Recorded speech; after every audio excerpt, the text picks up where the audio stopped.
I'm Savannah Tibbetts, the president of Praxis. We're really excited to have you here. This is our first event of the year. And so before Dr. Schansberg begins, I'd just like to say a few words about his background. He's a professor of economics at Indiana University Southeast. He graduated from George Mason University with a Bachelor of Arts in Math and a Bachelor of Science in Economics. He then attended Texas A&M University, where he earned his PhD in economics. And he's also the author of 2 books. The first one is Poor Policy, How the Government Harms the Poor, and you might recognize this if you took Principles of Micro here. And then also he wrote Turn Neither to the Right Nor to the Left, A Thinking Christian's Guide to Politics and Public Policy. He's also written a variety of articles on economics and public policy, which have been published in journals and newspapers, such as Economic Inquiry, Economics and Politics, Markets and Morality, and the Wall Street Journal. In addition to all this, he's also written a commentary on the Book of Joshua, and a 21-month discipleship curriculum. In the past, Dr. Schansberg has also been a visiting professor at Texas A&M University and the King's College, and he has also been a 2-time Libertarian candidate for Indiana's 9th Congressional District. Please join me in welcoming Dr. Schansberg.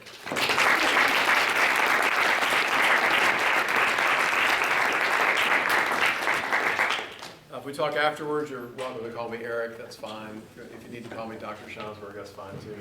And then my email address, if you have any questions that we can't get to tonight, we'll end promptly at 8. I'll leave as much time for Q&A as I can squeeze out for you, and I'm happy to stay as long as you all want to talk afterwards. So we're going to talk about politics and religion tonight. If that gets boring somehow, we'll bring in sex and money. Maybe we can politics and religion will probably be enough. There's an old joke about economists. There aren't very many good jokes about economists, but here's my favorite. There's a botanist, an engineer, and an economist, and they end up on stranded on an island, of course, as these things work out. And they start talking about stuff, and eventually they get around to arguing who's got the oldest profession. And so the botanist says, well, of course, it's the botanist because God created the plants, and day 5, I guess that was. And the engineer says, no. We were before that. You remember that chaos and making the chaos into order? That's what an engineer does. And the economist says, well, who do you think created all the chaos? That's our job. So my job tonight, I think that's a good joke for tonight. It's funny, for one. But second, I hope to bring some order to the chaos. I hope to play the role of engineer for you in this very important role of economics and politics and religion. I don't know about for you all, but for me, my faith is central to who I am. Economics is vocation. Politics I'm very interested in. There's a lot of crazy stuff that goes on in the world, as you guys are just starting to figure out. And so trying to put together econ, politics, and my faith has been a really important thing for me. So I'm going to share with you some of my observations on that. The talk tonight is going to come more or less out of the book that he referred to earlier. You can get it on Amazon for 15 to 17 bucks. Tonight it'll be $5 if you want a copy of it. I've brought a case of them, so if that would interest you.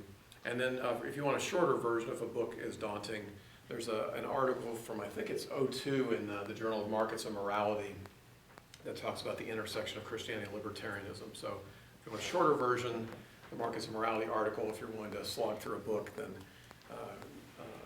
my book is available tonight or through Amazon later if you want. So what are we going to try and do then?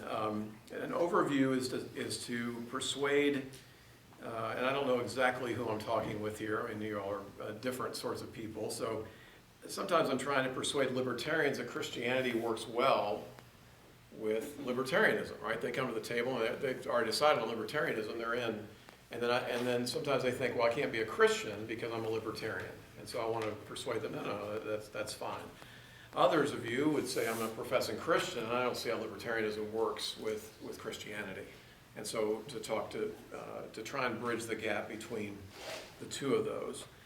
A number of assumptions I'm making. As an economist, I have to tell you about my assumptions. With respect to Christianity, I believe in the existence and the benevolent character of God. I believe in the gospel in full, which is that we're saved by faith, but we're saved to do good works. God doesn't, and it's amazing, right? God doesn't just save us and stick us on a shelf somewhere and say, hey, knucklehead, I'll see you when you get to heaven. He wants to empower us, live within us, and do ministry. He wants us to make a difference in this world, and part of that world is politics. So what does that look like? We're not just saved, we're not saved by good works, but we are saved to do good works, Ephesians 2, 8 through 10. And finally, I believe in the Word of God, and that that it is the Word of God, it's inspired, and so I'm going to assume tonight the authority of Scripture, and that's where the arguments in the book will come from. In terms of libertarianism, to define that, there's two basic ways to go about it. One's a positive definition, which is that you should have the freedom to do what you want to do, unless you're imposing direct and significant costs on other people. Right? That would be a positive definition. The negative definition would be that we would invoke government or some form of authority if you are imposing direct and significant costs on other people, right? That you shouldn't be allowed to do that, and someone should step in and stop that. Just in very basic terms, and you might see where Christianity and libertarianism fit if you think about a story like John 8, the woman caught in adultery, right? What did Jesus do with that story, right? He stops the Pharisees from chucking rocks at the adulterous woman, but what's he say at the end of the story? Remember the end of the story? What's he say to the woman at the end? Go and sin no more. Go and sin no more, right? And one of the confusions people have about libertarianism is they think it's libertinism. They think it means, well, you're just saying anything goes. No, I'm not saying that. I'm not saying that there aren't moral standards, but we have to make a decision when we're going to chuck rocks, really. We have to make a decision when I'm going to step in and keep you from doing something. But that doesn't mean I'm not going to say anything goes. It doesn't mean I'm going to throw moral judgments out the window. I can still say go and leave your life of sin, but that doesn't necessarily mean I'm going to start chucking rocks at you, right? And so where's that balance is what we want to talk about tonight. So the punchline will be that optimal Christian political practice should line up with libertarian political philosophy in a nutshell. So I have three goals then. The first is to encourage Christians to think about politics more than they talk and act in the political arena. And if you think about politics, and you all are studying some of this stuff, right, it's a fairly complex thing, right? There's unintended consequences, and there's people think they're doing the right thing, and it just doesn't work out really well. Paraphrasing C.S. Lewis, maybe we would at least believe that forming a coherent political economy is, say, as complicated as maybe playing the violins. Right? I'm a violinist, and so you would think, well, you just pick up a violin and start playing. Well, none of you would be so arrogant to think you just pick up a violin and start playing it. You'd go, well, no, wait a minute. I've seen that. That doesn't work very well. But playing a violin is easier than putting together a coherent political economy. Yet people approach it like it's just nothing. Well, yeah, you just start, pulling this policy lever, and you do this, you fix this, and it's not nearly that easy. In this, government is very much like, you may have heard this in sermons before, but it's kind of like dynamite. Dynamite's a very powerful thing. It's a very dangerous thing, but it's very powerful. It's very beneficial if you use it properly. If you don't use it properly, it causes a lot of damage. The same thing could be said about sex, right? Sex is a wonderful thing, beautiful thing, but when it's not used properly in the proper constraints, then you're going to get yourself in a lot of trouble and cause a lot of damage. And so now I'm comparing government to sex and dynamite, so we're going to take that on with you. So what's going on here, right? So why is it so complex? There's three words that all happen to begin with the letter I. I'm playing the role of a Baptist preacher here, everything has to begin with the same letter. Yeah, I think it's just inherently complex, right? It's the nature of things, right? You take any kind of social science, you're trying to figure out how these things work together. It's just a complex thing. Second, if you've had public choice economics, there's a term called rational ignorance. And economists say, public choice economists in particular, say that people are rationally ignorant about politics. Why is it rational to be ignorant about politics? I mean, when you all vote, what do you all know about the people you're voting for? Especially when you get down the ballot a little bit. When you're voting for the judge, you're voting for the dog catcher. What do you all know about those? Nothing, right? I mean, you have a little name recognition, a political party. I think I've seen some yard signs for that guy. Incumbent. I hate incumbents. I mean, that's pretty much it, right? And that's about as far as it goes. You don't know jack about the people you're voting for, right? You're rationally ignorant. Now, why don't you all get more educated? I mean, you're smart folk. Why don't you all get more educated? Opportunity cost? Opportunity cost, right? You're like, man, I got other things to do. And let's say you studied your tail off and figured out dog catcher number 4. Who cares? It's just one vote, man. You just got one vote. You got $100 to throw to some candidate, you got to vote. You got other things to do. You got to mow your lawn and raise your kids, or you got to study for an e-contest or something, right? E101, opportunity cost. People are rational to be ignorant about politics. That's a basic thing. And so that, if you have a complex system that you're not going to bother to get educated about, then maybe things are going to get ugly. And here's the third I word, interests, right? Where do you get your information from? You get it largely from people who have a self-interest in seeing the process go a certain way, right? You watch cable network X and they kind of have a certain bent, or you listen to politician Y who tells you about all these great things he's going to do, or this person talks about the cost of this policy. It's rare to get information that's objective and helpful to making decisions. So that's a pretty rough description, right? It's hard to get information that's objective.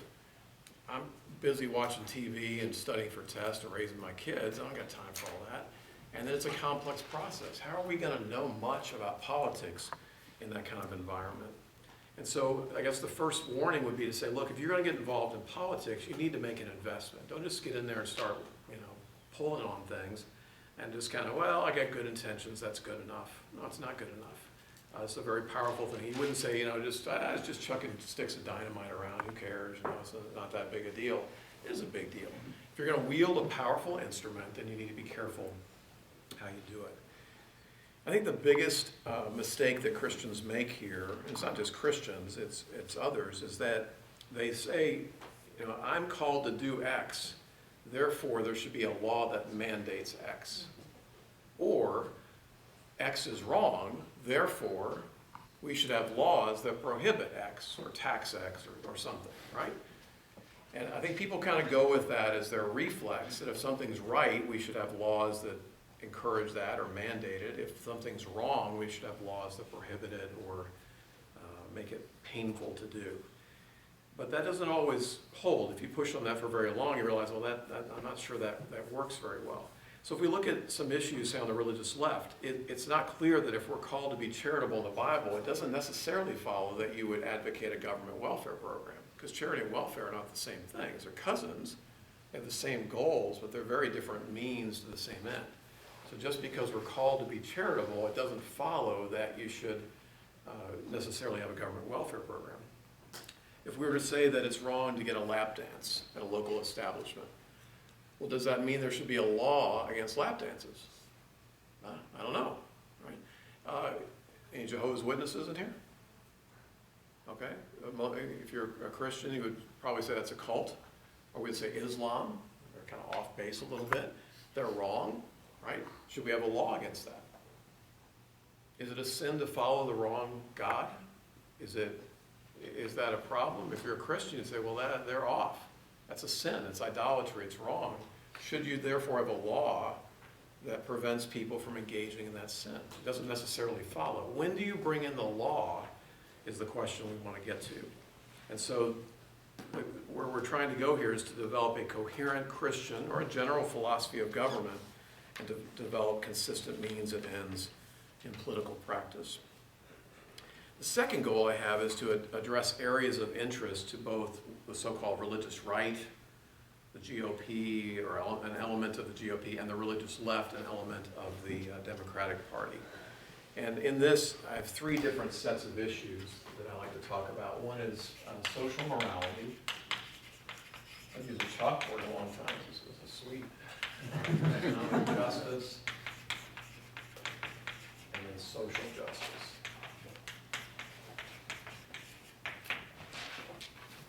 These are the 3 categories I lay out in the book.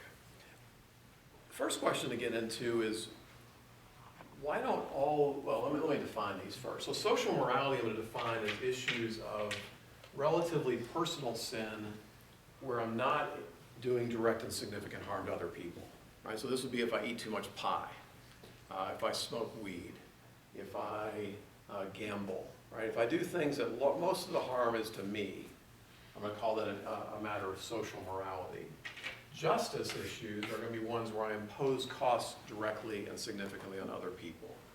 So an economic justice issue would be something in the realm of economics where I impose an economic cost or some kind of economic policy issue where I impose direct and significant costs on other people. And then a social justice issue would be in the realm kind of outside of economics, if you can do that, of things that are just kind of a society issue where we're imposing costs on others. So an economic justice would be something like theft, or if we took money from poor people and gave it to rich people, that would be an example of an economic injustice. Social injustice would be things like civil rights, abortion, if you believe that life begins in the womb, then that would be a social justice sort of issue, right, where there's costs being imposed directly on other people at a social level. So those are the three categories I'm going to run with. I think the first thing that's interesting here is that not all Christians care about all three of these. That's interesting, right? Because if you're a Christian and we read the same Bible, you think, well, heck, these all sound kind of important, right? I mean, sin's a problem, and people jacking with each other, that's a problem, and people hurting each other, and that's these are all problems. There's a biblical concern with all three of these. So why do people go into camps here? I think one answer is back to the rational ignorance thing, is that people are coming to religion with their politics already intact. They come in as a conservative, and then they kind of tack some Bible verses on there. They come in as a liberal, and they tack some Bible verses on, right? I think that's largely, and it's not surprising, and I don't mean to condemn anyone who would say that's me, because that's kind of a natural fruit of rational ignorance, right? We come in, we spend more time on politics, and then there's kind of a religious thing, and I have a few verses, and I just kind of bring it in as a complement to my already formed beliefs. But again, that's not going to be likely to be good enough. With respect to the religious right in the book, I lay out that there's, I think, little biblical or practical basis for their efforts on social morality issues, on social justice issues like abortion. I think they do quite a bit better there. And largely, they don't spend any energy here at all, the religious right. So no energy here, and there's a lot of important stuff here. A lot of energy here, I argue that's misplaced, and the focus on abortion here, if life begins in the womb, is would be totally appropriate.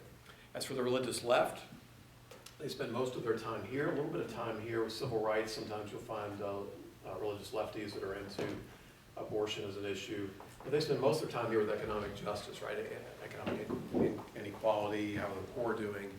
And this is a great goal, but I argue in the book that the means they seek to the ends are themselves unjust and impractical. So they've got good goals, but they don't go about it properly. So the corollary of this goal then is to encourage Christians to be politically active as appropriate and to provide a list of most appropriate political practices for Christians. All right, so third goal then is to wrestle with the efficacy of government activism, especially in the hands of Christians. And I have three criteria that I lay out here. The first is it ethical? Second, is it consistent? And the third is it practical? So let's lay out the criteria for looking at government as a means to various ends. So I argue that, look, if you're going to use government as a means to an end, it has to pass these three tests. It has to be an ethical use of government, consistent, and practical. So what do those mean? Ethical, let's say that you've decided that homosexual conduct is a sin. Just for grins, let's say that you've decided that. Would it be ethical to carry a sign that says God hates fags? Is that an ethical approach to that issue? All right? If you think that's a sin, is that the right approach? Is that ethical? No, right? That's not an ethical approach. What if you say poor people should have access to medicine?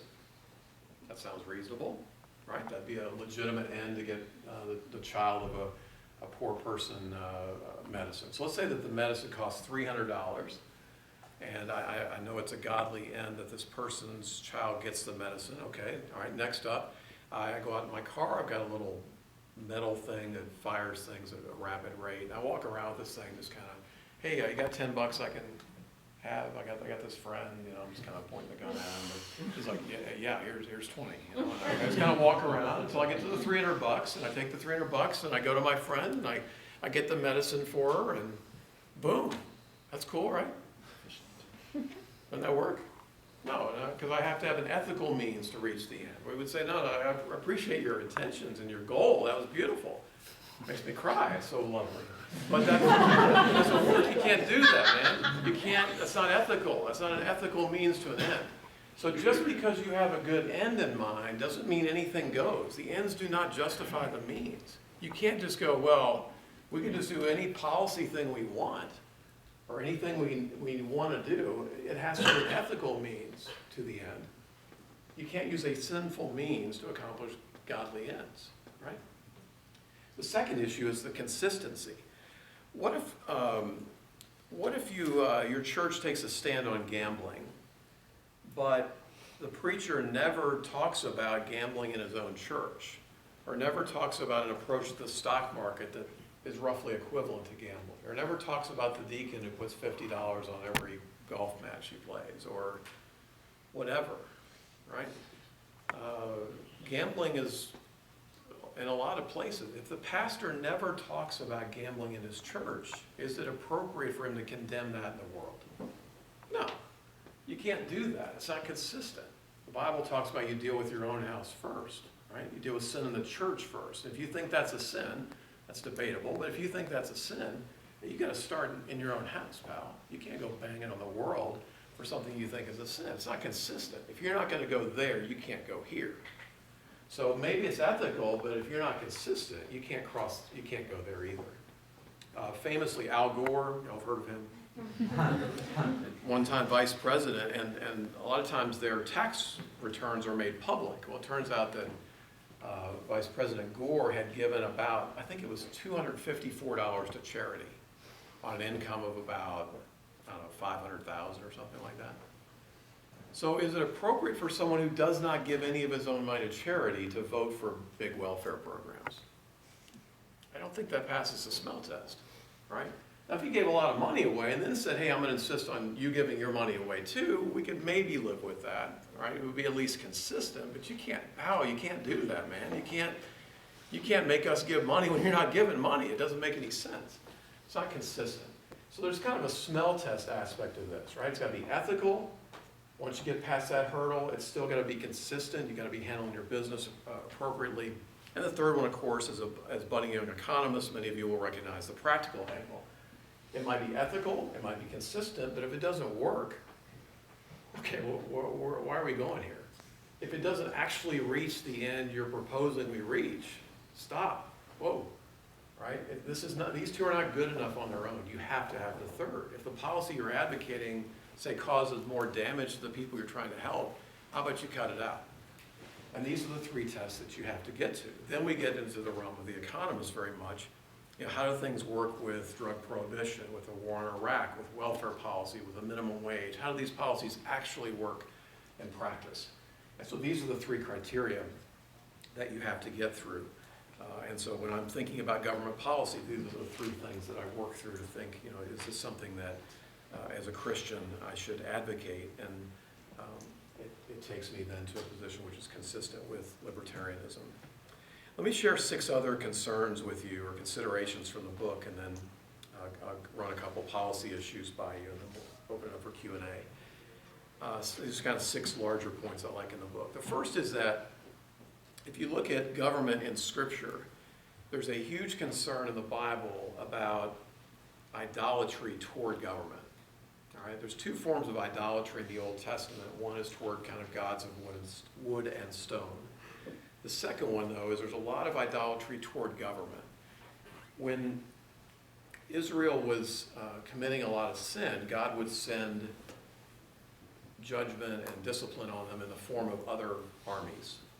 And what did Israel do most of the time when that happened? What did God want them to do? And then what did Israel do? Another Old Testament. He wanted them to go back to being moral, and they did go back to being moral for a while, but they rapidly fell back. Yeah, so there were cycles of, they're supposed to repent. They're supposed to turn back to God, depend on God.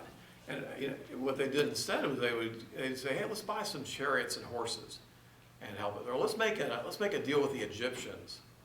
How ironic would that be? We come out of slavery to the Egyptians. Let's go back to the Egyptians and kind of get back in a little bondage with them. And they'll help us out. Or the Babylonians, they'll help us out. God's like, no, turn to me, I'll take care of you. And so the Bible describes a reliance on human government as idolatry. Well, that should be really sobering, right? Because we have something like idolatry in our own context. What would idolatry toward government look like? Not you, just your friends maybe. What would idolatry towards government look like? The ability of the government to be benevolent and to solve problems. Yeah, especially as a first resort. What's the government going to do? Oh, we had a flood. What's the government going to do? My first reflex is, what's the government going to do? We do a Jeff Foxworthy thing. You may be a redneck if, you may be an idolater if, right? We can do that. If you find yourself just reflexively reaching for the government, you may have an idolatry problem there. All right, what else? Not you, your friends. You might be singing songs about it or pledging to it. Okay. Yeah. Do you all know when under God went into pledge? 53. In the 50s. In God we trust went on the money in the 50s. What was going on in the 50s? Well, it was the good old Americans versus the godless communists. And so the God that's on the money and in the pledge is really the God of civil religion. It's the God of, we believe something. Eisenhower said, I don't care what you believe as long as you believe in something. And it was the godless communists and the God-fearing Americans, with our flags and our apple pie, and we're taking on the commies. The whole pledge thing is at least a little bit creepy. I'm not saying, I'm not condemning that, but I'm just saying you got to be a little careful there. Right? There is a form of American civil religion that's got to make a Christian somewhere between wary and creeped out. All right, other things? When we look to the government to try to make life fair. Yeah. All right, so sustenance, security, solutions. Again, there's a role for government to do that. I want them to protect me from the Canadians coming across the border and my neighbors stealing my mower and stuff. Okay, yeah, there's a role for government there, but it's limited, right? I got another one. When we expect the government to do the things that we as Christians have. Yeah, there's a big one, right? We just kind of off-put that to them. Here's one that you may not have seen, or you'll see it in your as you grow older.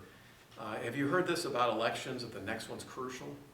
I'll give you a hint. They're all crucial. They always say that. I'll just give that punchline away. Every election, they're going to tell you that. Have you ever, maybe the last election, remember some people just being absolutely crushed that their candidate lost, or absolutely just inglorious that their candidate won? That's okay, that's cool, maybe, but it might be idolatry. Because the fact is, who wins a presidential race, it's kind of important, but it's not going to change, probably not going to change all kinds of crazy stuff. All right, so you just have to be careful. If you're overreacting to elections, if you really believe in your heart of hearts that this in every election is the most crucial thing out there.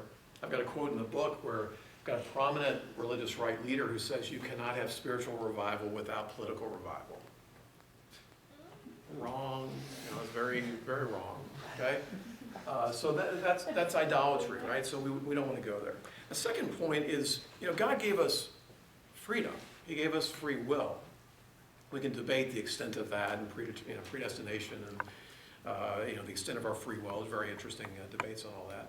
But we have some degree of free will, and so when as a Christian should I advocate the restriction of your free will?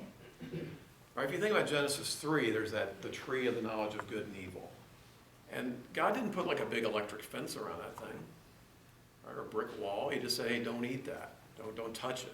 Or I'm sorry, don't eat it. Eve adds the don't touch. Don't eat of that tree.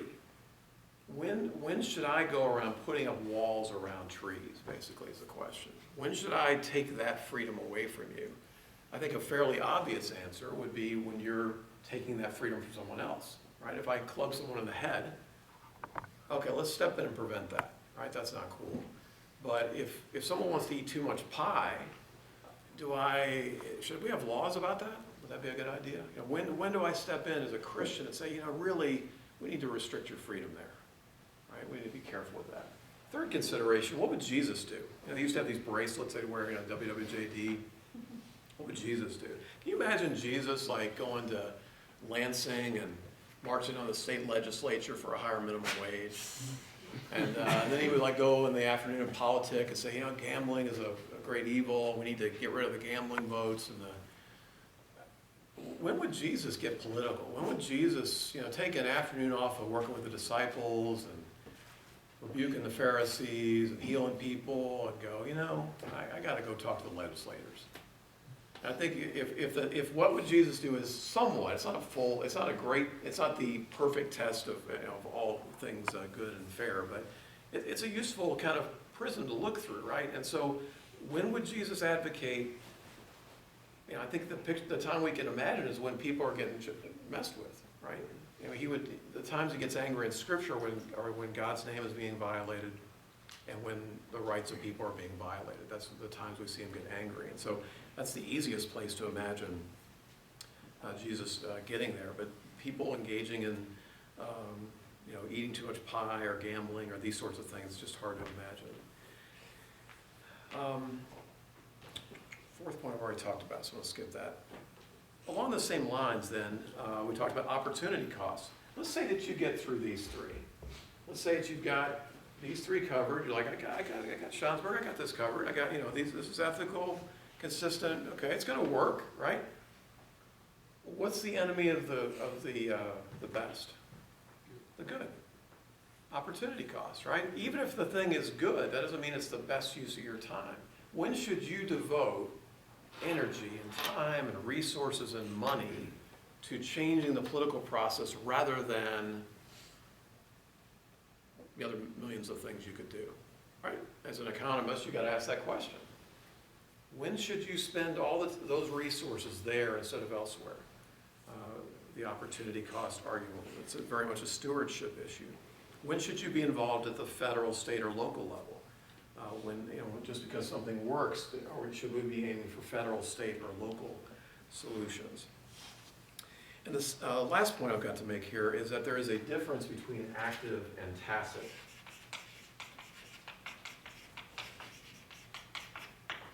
Opposition and support. What does tacit mean? Silent, right?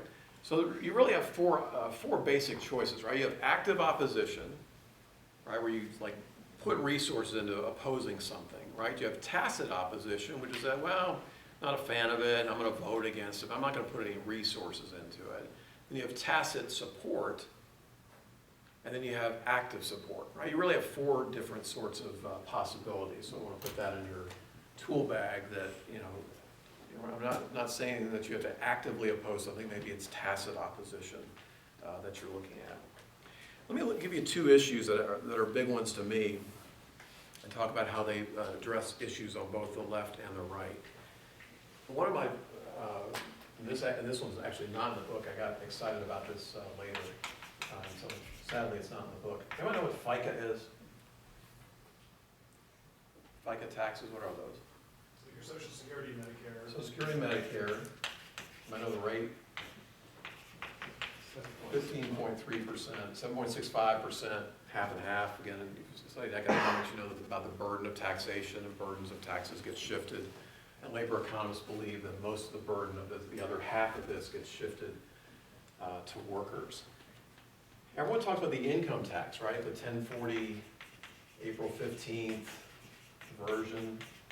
It turns out that if you have a household with 2 or more people in it, or let's say you have a family of 4, you don't pay any income taxes of the April 15th variety until you're making well into the 40,000 range.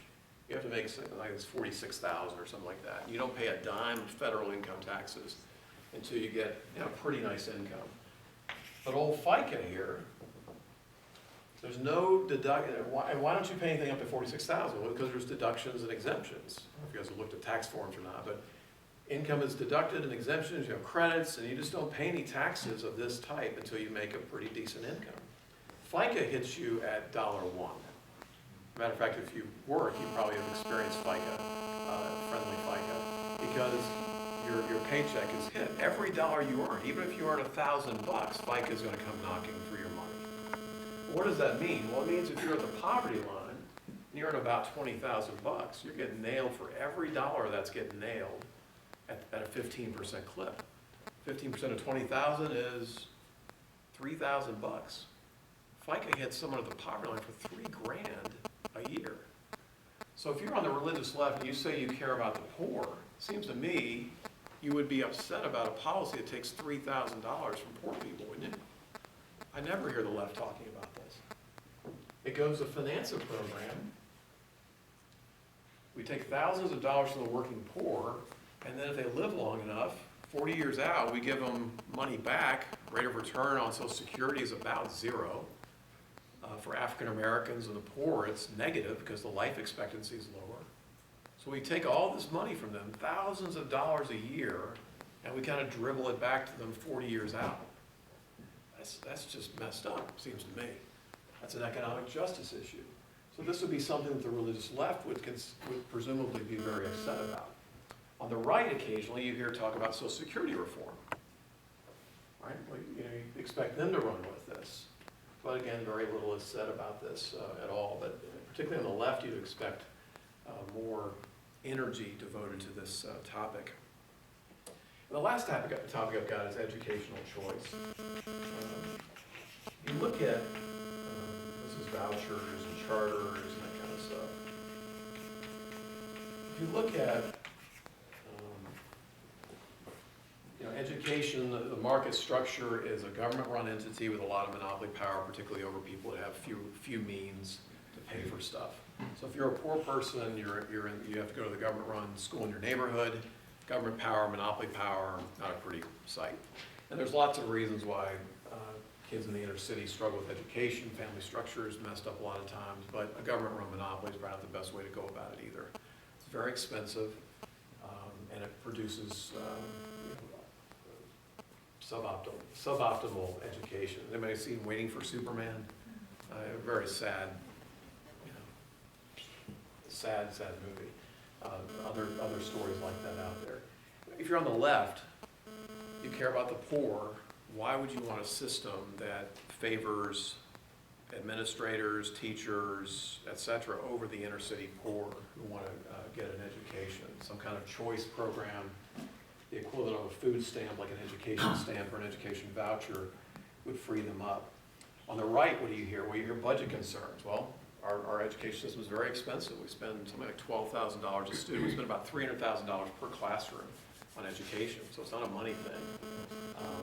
And then on the right also, there's a lot of complaints about what's done in the schools. Well, they're teaching this form of science. They're teaching sex ed to my 6th grader, and we want prayer at graduation, and we want all these things. Well, if you had choice, those things take care of themselves. So you have the left defending a monopoly over the poor. You have the right basically holding a monopoly and fighting within the monopoly. Hey, how about we have some competition? And if you want to go to a school that has Montessori and prayers to some lukewarm God and sex education to 6th graders with cucumbers or whatever, you can do what you want, man. And I'm gonna send my kids to this school. It's got this, this, and this, and you go to this, this, and this, and whatever. So the right could be happy with avoiding these social issues that get them all bent. The left would have something for the inner city, and there are reforms that Christians can be very passionate about to deal with issues that perturb both the left and the right. So let me stop there. We have about 20 minutes for Q&A, so let me field questions, and I'll try and give answers. First of all, thank you so much for coming to Hillsdale. It's a treat to have you. I was just wondering, since you were talking about what would Jesus do, how did you personally make the decision using that to run yourself, especially as a libertarian candidate? Want to run for Congress? Right. Yes. So how do you as a individual understand and what in your own experience led you to say now's my time, I need to participate and I need to run, especially as Okay, now there's two parts to the answer and the question. So one is that I was in the race that I was, my kids were young enough where it was feasible. My kids are at an age now where it's not feasible. People ask me to run again, I'm like, I'm not sure I'll do it again, but I cannot do it now with the age my kids are at. And the particular race I was in was an odd one because both the Democrat and the Republican had both served in office. So they both had records. And they both had, of course, not very good records. So I had things I could run, by my views, I had things I could run against. The Democrat was an avid supporter of the war in Iraq, and he said nothing about issues for the working poor. The Republican voted for funding for Planned Parenthood, and he was a fiscal moderate. So I had plenty of fun things to talk about in the Republican run. And they couldn't hide behind the incumbent challenger. The challenger could promise everything. The challenger had served. He had a record he had to run on. So it was a beautiful time to have fun with the records that they had accumulated and to bang on both of them. You know, if you go back to the opportunity cost, I mean, I had to give up a lot to do that. And but as I figured it'd take about a second-tier miracle for me to win. Running as a libertarian, it wasn't totally impossible, but it would have taken some intervention of a divine sort, I think.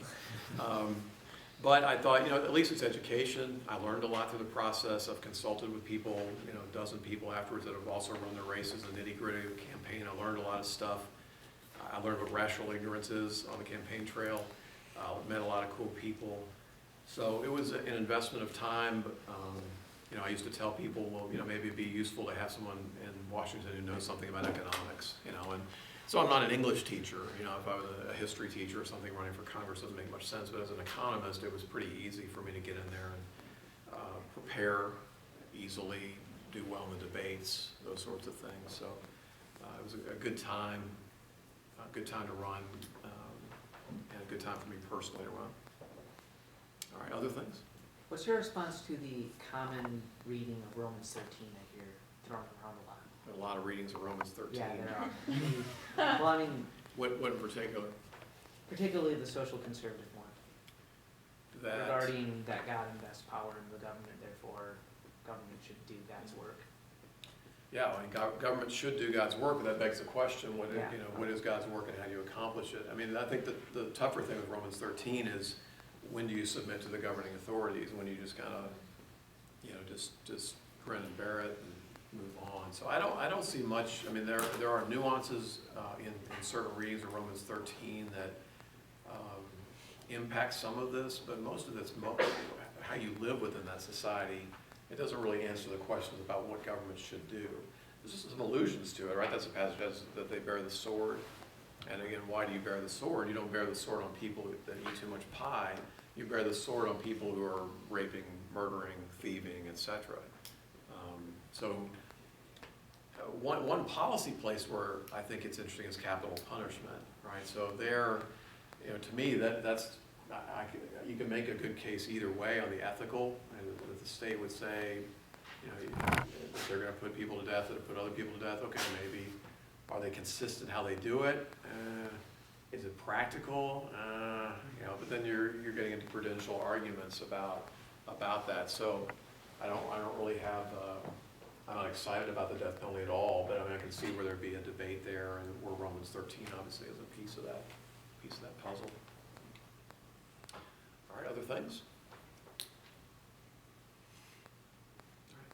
I have a question about your active versus tacit support, and I guess going against something. What would be an example of something that you would actively support?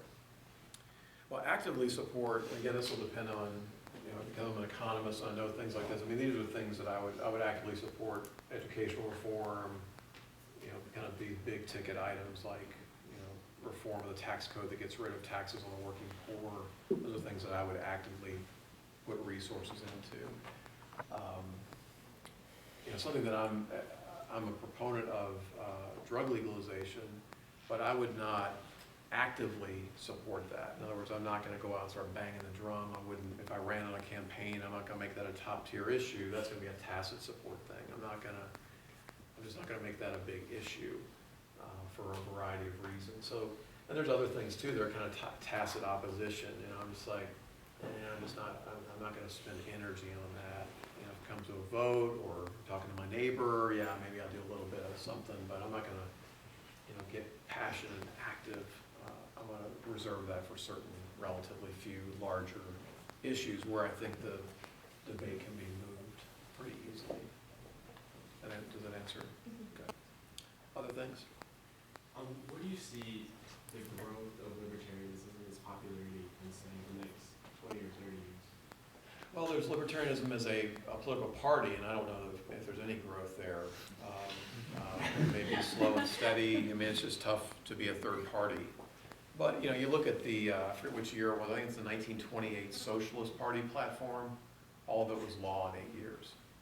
So you don't have to win, you know, I think the socialist one was like the mayor of Milwaukee and 1 million votes in a presidential election. You don't have to win elections to change things. You have to persuade, which ironically is what libertarians are always talking about. You have to persuade people. So, and frankly, a couple of, libertarians are very, a little weary about, or a little leery about this because it's still government involvement in education, right? You can see the problem there. And frankly, libertarians don't spend much time on tax reform and those kind of things. So some of this is not like capital L libertarian reforms that I'm talking about. They're certainly consistent with libertarianism, at least some form of it. But so I think to answer your question, I think it's persuasion and it's ideas and it's people realizing, back to the positive and negative, you should have the right to do what you want if you're not doing harm to other people. Most people agree with that, really, if you present that to them. And then the other side of it is that the government should not be used unless you're messing with people. And a big part of why I became a libertarian is as an economist, I kept studying how government worked in practice, and it was a mess over and over again. And then I looked at foreign policy, and that was not that great either. And then I looked at it, and I'm like, wait a second. And so the more I studied it, I just had a harder and harder time on all three of these. And then the kicker then is, as a Christian, when should I advocate government, right? As an economist is one thing, as a whatever, but as a Christian, when should I take time and energy and use it to restrict the freedoms of others? And that ends up being, to me, a very small group of issues, and particularly justice, when people are being jacked around by others, then I'm going to maybe think about using government to deal with that injustice, or to stop the government from doing injustices, to lobby against that. So persuasion, I think, is kind of the answer, and hopefully, if I'm correct, then I would hope to persuade more and more people about the limits of government, ethically and practically. Could you talk a little bit more about foreign policy specifically, as far as like some people say that as like a Christian nation, we have an obligation to help other nations. Could you just talk more about that and like the libertarian stance on those sorts of things? Yeah, so foreign policy is where I've spent the least amount of time, so let me just throw that out as a caveat. What I noticed was that there was a lot of, I was sharing this at dinner, that there was, when I was reading U.S. News and World Report back in the day, they would say the great Mideast peace process, and they were going to fix Mideast peace, and then like 2 years later, there was another Mideast peace process, and I was like, oh, there's a pattern developing here. We keep promising that we're going to deliver these things. So it's more impressions of foreign policy than something I've studied in great detail. In more recent history, you've got, Afghanistan is a case where you can make a stronger case on the basis of justice to have intervened. Still dicey, and is it really going to work as you want it to? Iraq, I think, is really tough to make the case. You can say, well, we were defending other people, so you can make kind of a case there. We were trying to step in and prevent Saddam from hurting his own people. So that's your ethical, but is it really going to work that way?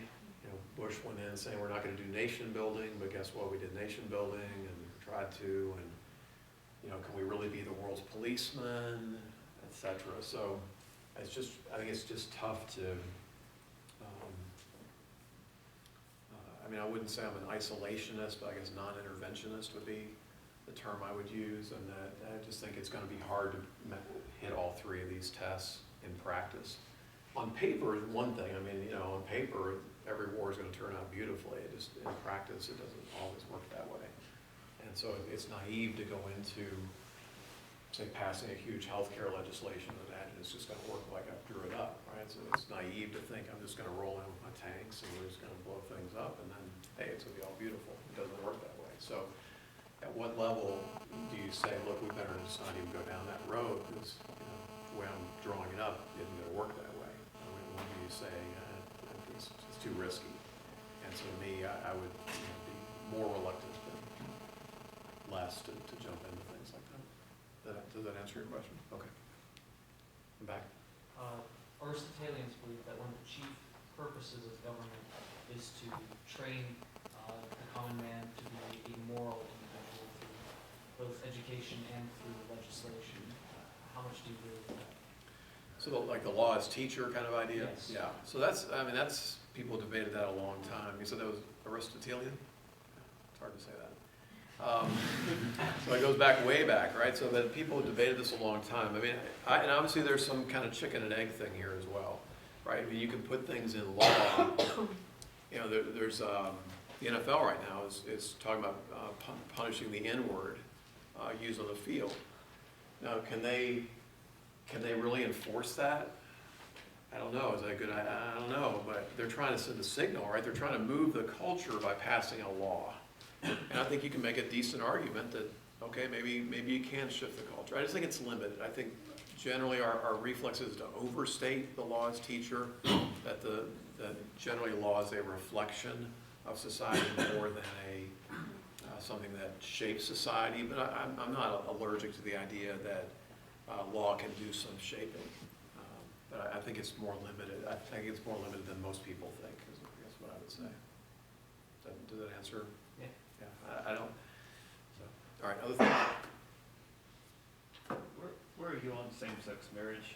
In my opinion, I think the government shouldn't be in the marriage business at all, but since they are. Yeah, I wish I'd gotten to write on this earlier, because I feel like I maybe could have had some help in the Christian community to get them to think about some things. I mean, the first thing I say is that same-sex marriage is an oxymoron. I mean, it doesn't make any sense. That marriage, that is not marriage. So it's like saying a short-necked giraffe. It doesn't make any sense. But I would call for something like civil unions if the government's going to be involved. I mean, there are a number of tax benefits and legal arrangements. There's a number of things that I think you could call injustices with the current system that civil unions could remedy. That's going to be something I would tacitly deal with. I'm not going to go public, spend a lot of energy on that. I think it's, you know, to the point Charles just made. I mean, once you endorse that legally, it starts to shape the culture. So I'm not at ease with that position. I do wish that the Christian community had kind of at least been a little more moderate and had tried to change the language to civil union rather than same-sex marriage, because if we were going to lose the battle anyway, it'd been nice if we could have shaped the language a little bit. And then the other position that you pointed to is that why is the state involved in these things anyway? You know, you could have church-ordained marriages, and the state can do whatever it wants. Maybe that's where we're going. I mean, maybe 10 years from now. I mean, it's changed a lot in 10 years. It's changed so much in 10 years. I don't even address it in my book. My book's 10 years old, and it's not dated much, but it's dated there because that issue has moved so much in 10 years that I may have a footnote in there. But who knows where we'll be 10 years from now on that anyway. Maybe the church will very quickly say, okay, we're gonna do our own thing. We're gonna separate from the state on this, or there'll be elements of it that are church and elements of it that are state. It's gonna be fascinating to watch that. Did I answer your question, or Yeah. did I evade at all? No, you're did. about where I am. Okay. I just, my problem with it is that I feel like they're redefining what marriage is. Right. Because I think, a gay man is free to marry any woman he wants to, and he's not being denied a right. He just doesn't. Yeah. There's the whole legal thing. Again, what should a Christian do, I think is my final thing. You know, what should I be devoting energy? When I talk about abortion, I mean, if you assume abortion's wrong, again, it doesn't mean that anything goes in the way you fight that. Even if you believe that civil unions are wrong, how you do it is really important. How you go about the public debate is really important. And if you do it improperly, that's just as sinful as the thing you're fighting. So you have to be really careful. Again, you can't, God hates fags signs, that doesn't work. Certain ways that the abortion debate has been played out have been themselves sinful. So you have to be careful in how you, how you approach these issues. Other things?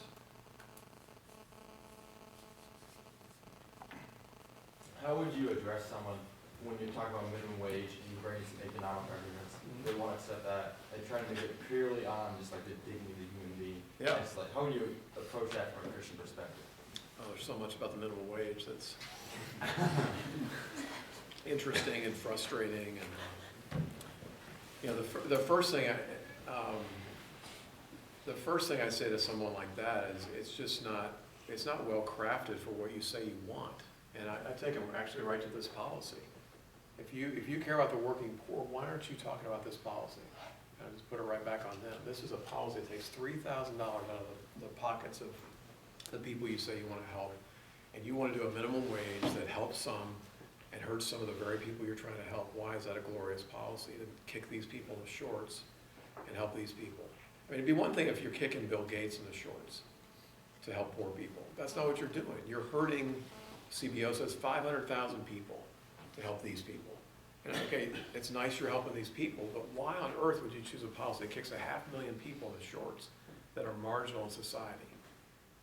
We have better policy options than that. The other thing is it's poorly targeted. The minimum wage pays Johnny and Jenny, the burger flipper and the cashier, the 16-year-old, 17-year-old kids. It moves all those wages up. What you want is a minimum wage for heads of household. Or you want a policy like the Earned Income Tax Credit that just targets heads of household. It's a very poorly targeted policy. It imposes costs on the people you want to help. It imposes costs on marginal people.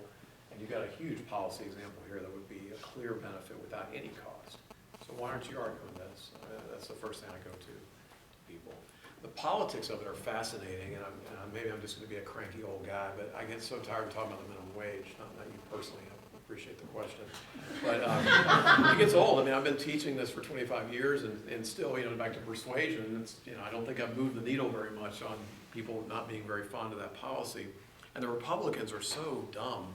Politically, in a lot of ways, right? But this is one of them where they get beat up over and over again on things where if they'd just be a little smarter, they wouldn't get beat up so much. So what I would do if I were a Republican, I would propose a $15 minimum wage, and then just see who comes along for the ride.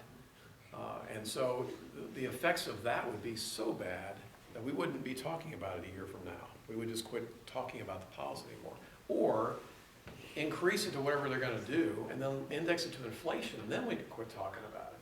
At least let's just quit talking about it. It's just very painful and stupid, and it's counterproductive, and it doesn't do much. So if we're going to have a minimum wage, if that's the way it's going to be, index it to inflation. Let's just quit talking about it, or let's go to 15 or 20 bucks an hour, and let's just let's see how stupid it really is, and then we can move on. All right, other things. Is that too cynical? All right. Thank you.